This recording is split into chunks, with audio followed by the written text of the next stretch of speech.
भाई मैं लोगों के घर पे मेहनत करने के लिए जाती हूँ, 2 घरों का काम करती हूँ और वो कुछ लोग वो मेरी थोड़ी हेल्प कर देते हैं।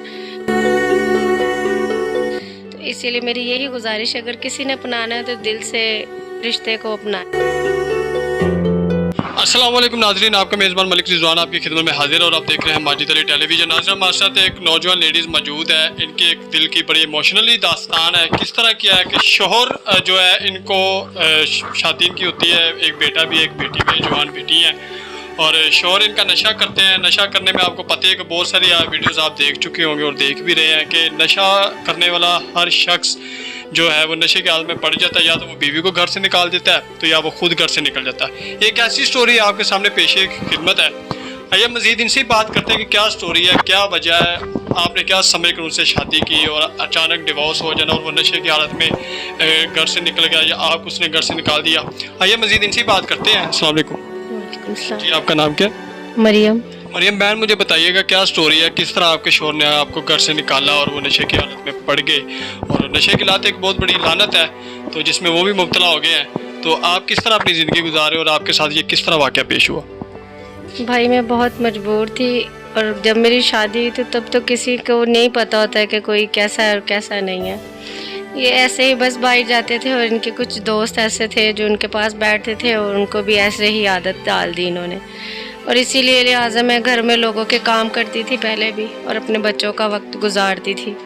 इसी तरह से उनको घर में जो भी मैंने सामान बनाया सब उन्होंने बेच कर और सब नशे में बर्बाद कर दिया। मेरे बच्चे हैं छोटे छोटे से, तो जब उनको नशा नहीं मिलता वो हमें मारते हैं, घर से निकाल देते हैं कि जाओ, मैं तुम लोगों को खिला नहीं सकता। तो इसीलिए लिहाजा मेरी अम्मी मुझे ले आई हैं और उनसे मैंने डिवोर्स ले लिया। 2 माह हो गए और मैं इद्दत में, और मैंने ये रेंट पे घर लिया है। 7,000 रुपये मैं इसके किराया देती हूँ और बच्चों के लिए भी मेहनत मजदूरी करने जाती हूँ लोगों के घरों में, और कभी वहाँ से खाना ले आती हूँ और कभी नहीं होता तो ऐसे ही हम लोग गुजारा कर लेते हैं। आप इस वक्त अपनी अम्मी के घर में रह रही हैं? नहीं, मैंने ये रेंट पे लिया हुआ है, अम्मी के घर पे नहीं मैं रह रही हूँ। आपके शोहर आपको कैसे अंदाज़ा हुआ कि वो शादी से पहले ठीक थे और शादी के बाद वो नशे की लत में पड़ जाए, और किस तरह पड़ गया, ये आपको किस तरह लगा कि वो नशा करते हैं और वहाँ पर तशद्दुद भी करते हैं, जुल्म भी करते हैं, और आपको कहते भी होंगे कि घर की ये चीज़ बेचो, मुझे ये ला के दो, मुझे ये नशा ला के दो, पाउडर ला के दो, ये वो, तो किस तरह मैनेज करती हैं?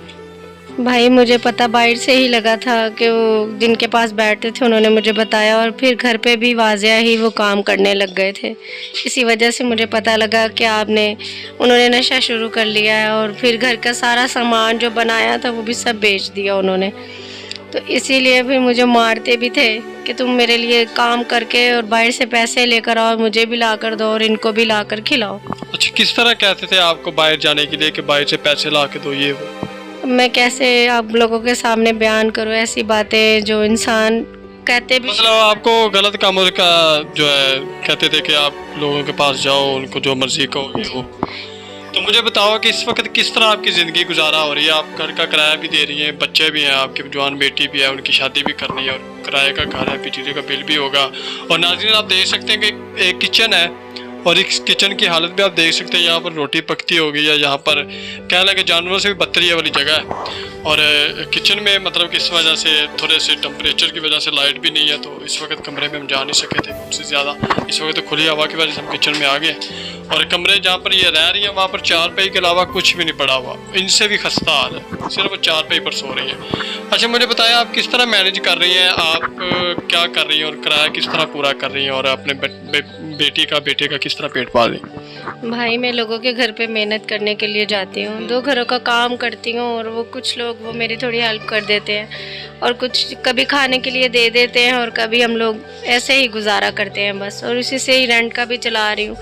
और मेरी तो यही वीडियो इसीलिए बनवाई कि प्लीज़ ज़्यादा से ज़्यादा आप लोग हो सके तो मेरी मदद करें, आप लोगों की बहुत मेहरबानी होगी, क्योंकि मेरे 4 बच्चे हैं और मेरा ये बहुत मुश्किल है इतनी महंगाई में अकेले गुजारा करना।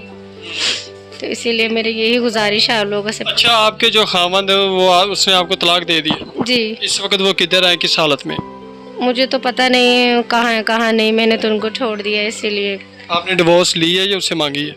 मैंने खुद ही उनसे बोला कि मुझे डिवोर्स चाहिए। जब मेरी ज़िंदगी में कोई सुकून नहीं है, अगर मैंने अपने बच्चों को खुद ही मेहनत करके पालना है तो फिर मुझे ऐसे मियाँ का क्या फ़ायदा। अच्छा, आपकी एज कितनी है? 30। 20 साल। दोबारा शादी करने की ख्वाहिशमंद है आप?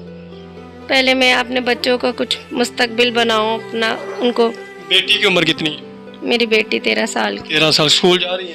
नहीं, मैं अपने बच्चों को, मेरे इतने अखराजात मसाइल हैं कि मैं उनको पढ़ा नहीं सकती हूँ। मैं उनके खाने के लिए पूरा कर लूँ तो बहुत गनीमत है, उनको पढ़ा नहीं कोई अल्लाह का नेक बंदा आपको कहता है कि मैं आपकी औलाद समेत आपको एक्सेप्ट करता हूँ और मैं आपसे शादी करता हूँ और आपके बच्चों का मुस्तकबिल भी बनाऊंगा, अच्छा घर ले दूंगा, अच्छे घर में रहेंगे, तो आप उनके साथ एग्री हैं ये सब करने? जी, पहले मैं ये मेरे हालातों में मेरी मदद करें ताकि मुझे पता हो कि जो अब मेरे साथ दे रहे हैं वो मेरे ज़िंदगी में आगे भी साथ देंगे।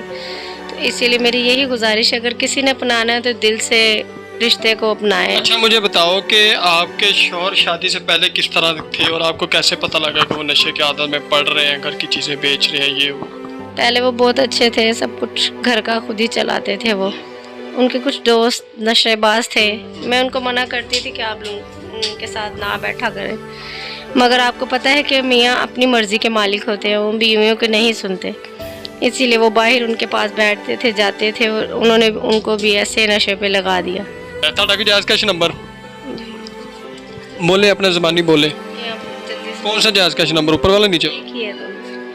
अच्छा नाज़रीन, मैं खुद ही बोल देता हूँ, ये इनको जो है नहीं आ रहा होगा, आइडिया नहीं हो रहा होगा। किस नाम से बना हुआ है ये नाम? मुझे यार नाज़रीन, इनका जायज़ कैश नंबर है 0326 4300 पूरा 85 032643000856। आप इनकी इन्वेस्टिगेशन कर सकते हैं। मज़ीद इनको तंग करने की बजाय आप ये सोच कर इनको मैसेज करिएगा आप किसी बहन की हेल्प कर रहे हैं और आप किसी अपनी घर की सकी बहन से बात कर रहे हैं कॉल पे। गलत डिमांड करने वाले बहुत ज़्यादा जो है ऐड है इस पाकिस्तान में। आउट ऑफ कंट्री से भी लोग कह रहे हैं मुझसे शादी करो, मुझे वीडियो कॉल करें, मुझे अपना जिस्म दिखाओ, मुझे ये करो, मुझे वो करो। तो ये करने से कोई चीज़ आपको हासिल नहीं होगी। ये अपने घर में बैठी हुई हैं और आप लोग अपने घर में बैठे हुए हैं। इनको उधर से मैसेज करने के, फजूल मैसेज करने से आप लोगों को कोई फ़ायदा हासिल नहीं होगा। आप लोग वहाँ पर बैठे अपनी आवाज़ कैसे पूरी निकाल सकते हैं? आप लोग ये सोच कर इनसे रब्ता कीजिएगा, इनकी हेल्प कीजिएगा, बढ़ चढ़ कर हेल्प कीजिएगा कि आपके घर में भी कोई सखी बहन बैठी हुई है, वो भी कल को इस मुकाम पर ना पहुँच जाए। और इनकी बढ़ चढ़ कर जितनी कोशिश हो सके इनकी आप हेल्प करें। ये मुझे इस वक्त इस बिना पर इजाज़त दीजिएगा कि आप कोई शादी भी करना चाहता है तो वो इज़्ज़त के साथ, हैरत और गैरत के साथ इनसे कांटेक्ट करें, इसको अपनी इज्जत समझ के। और कोई हेल्प करना चाहते तो इसको बहन, बेटी, माँ कुछ भी समझ कर आप इनकी हेल्प कर सकते हैं। मुझे फ़िलहाल के लिए इजाज़त दीजिएगा और मिलते हैं नई वीडियो में। अल्लाह हाफिज़।